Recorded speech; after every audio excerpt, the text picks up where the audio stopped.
this year. And it starts like this. Dearest Srila Prabhupada,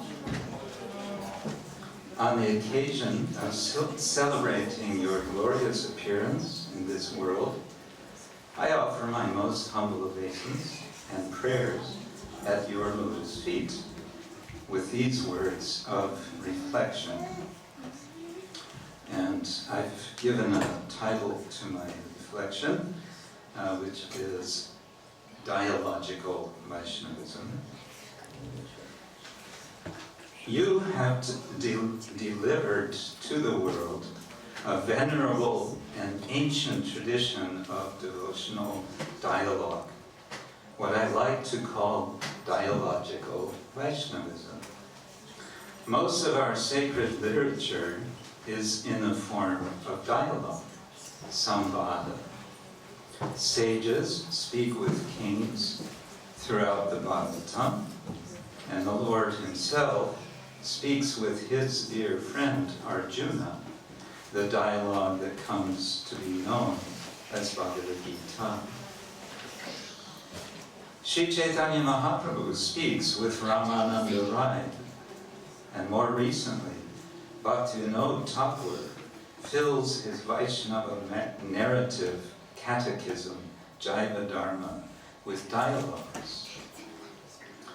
In the same tradition, you welcomed numerous guests into your quarters, engaging them in dialogue on spiritual topics. I use the word with to better understand the richness of our tradition. Sages speak with kings rather than to kings. We might want to say that you, in your room conversations, spoke to your guests, instructing them, not exactly dialoguing with them. But while you were surely instructing, you were also listening, having exchanges with your guests. And, in effect, you were engaging your guests in Sankirtan, community glorification of the Supreme Lord, as spiritual dialogue. By such activities, you taught us, as you taught us so many truths, by example.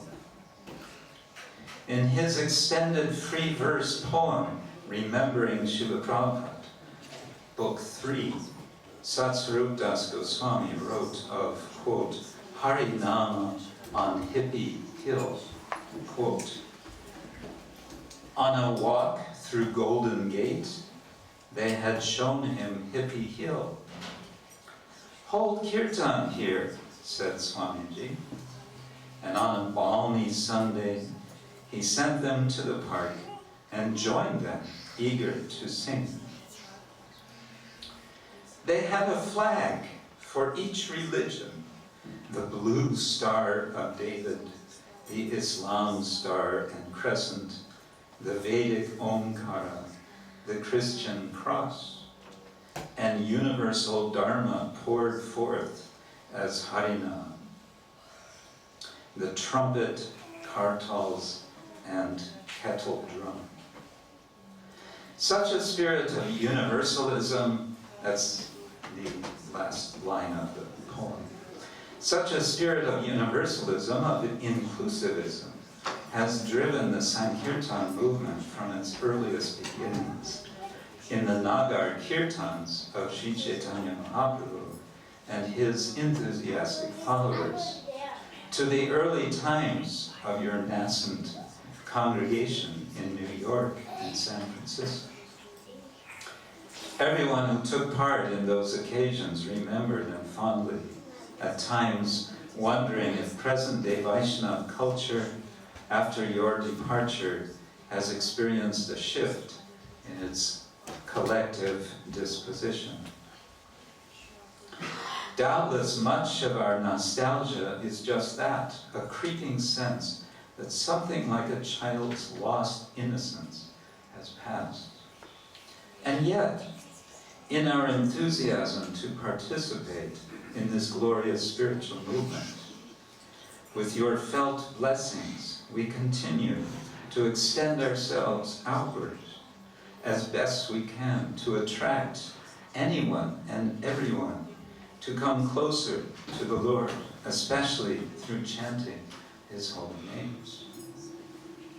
I like to think of those flags carrying symbols of the various religions in that early hippie hill kirtan.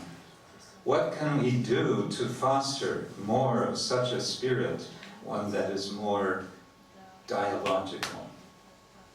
Anticipating that some might think the chanting of the Hare Krishna mantra is sectarian, you once countered, quote, "But Lord Chaitanya says, it doesn't matter if you have some other bona fide name of God.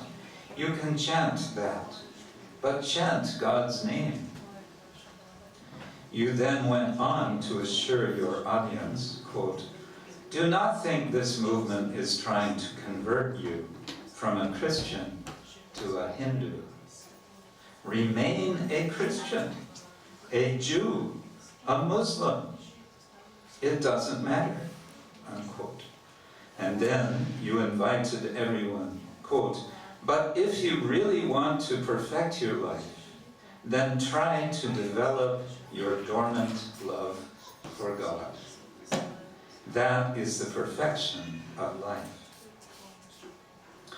I pray to remember and to serve you by doing what I can to help foster the spirit of inclusiveness that you instilled in us by your example.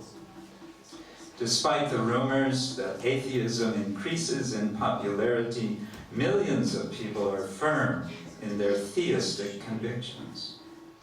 As you said during one room conversation, we, theists of all sorts, quote, "should make combined effort," unquote, to revive people's God consciousness. In the spirit of dialogue that our Vaishnava tradition holds dear, I pray that we, your followers, may properly represent you in all dialogical venues for the common good of the world and the glory of our disciplic succession. Praying to remain always in your service, Krishna Kshetra Swami.